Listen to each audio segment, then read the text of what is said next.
এসে গেল এসে গেল এসে গেল, কিন্তু কি এসে গেল এটা তো বন্ধুদেরকে আমি বলতে পারবো না। আপনারা লাস্ট পর্যন্ত ভিডিওটা দেখে নিন, আর দেখলেই বুঝতে পারবেন আমি কি এনেছি। আর এই দেখেন আমি খোলার চেষ্টা করছি কি এনেছি। এবার তো আপনারা দেখেই ফেলেছেন কি এনেছি।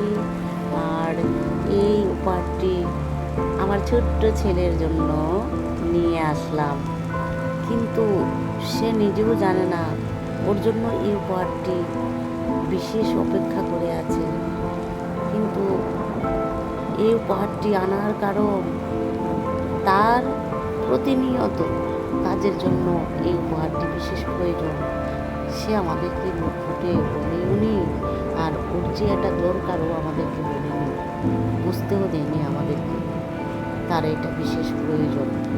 তাই ওর বাবা আর আমি মিলে এই উপহারটি ওকে দেব বলে এনেছি। তবে বন্ধুরা বলুন তো, ওকে না জানিয়ে আনাটা ঠিক হয়েছে নাকি ওকে জানিয়ে আনাটা ঠিক হতো? এটা একটু আমাকে দয়া করে যদি কমেন্টে বলেন তাহলে বিশেষ ভালো হবে। নমস্কার বন্ধুরা, ভিডিওটা কেমন লাগলো?